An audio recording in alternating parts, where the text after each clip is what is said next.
नमस्कार, आचार्य मंत्रमध्ये तुमचं स्वागत आहे. आणि आता जाणून घेऊया उद्या म्हणजेच शनिवार दिनांक 21 फेब्रुवारी 2026 चं थोडक्यात राशी भविष्य. काय करायचंय आणि काय टाळायचंय, चला बघूया. सुरुवात करूया मेष राशीपासून. मेष, संयम ठेवा, कामे शांतपणे पूर्ण करा. वाद विवाद टाळायचा आहे. वृषभ, आर्थिक नियोजन करा, दान धर्म करा. उधारी देणे व मोठे खर्च टाळा. मिथुन, विचारपूर्वक बोला व महत्वाची कागदपत्रे तपासा. खोटं बोलणं व फसवणूक टाळा. कर्क, कुटुंबातील ज्येष्ठांचा सल्ला घ्या. भावनिक निर्णय घेऊ नका. सिंह, मेहनतीने काम करा, जबाबदारी स्वीकारा. अहंकार व हट्ट टाळा. कन्या, आरोग्याकडे लक्ष द्या, दिनचर्या व्यवस्थित ठेवा. अति चिंता व टीका करू नये. तूळ, समतोल राखा व संयमाने निर्णय घ्या. वादात पडणे व विलंब करणे टाळा. वृश्चिक, गुप्त कामे शांतपणे पूर्ण करा.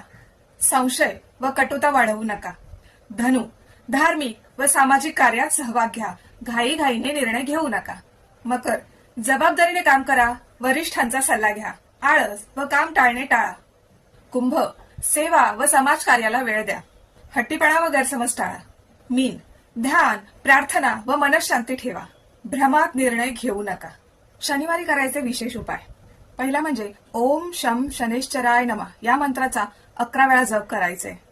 काळे तेल किंवा उडीद दान करा. गरजू व्यक्तींना अन्नदान करा. हनुमान किंवा शनिदेवाचे दर्शन घ्या. तर हे होतं उद्याचं म्हणजे शनिवार दिनांक 21 फेब्रुवारी 2026 थोडक्यात राशी भविष्य. काय करायचं आणि काय करायचं नाही याच्याबद्दल थोडक्यात माहिती.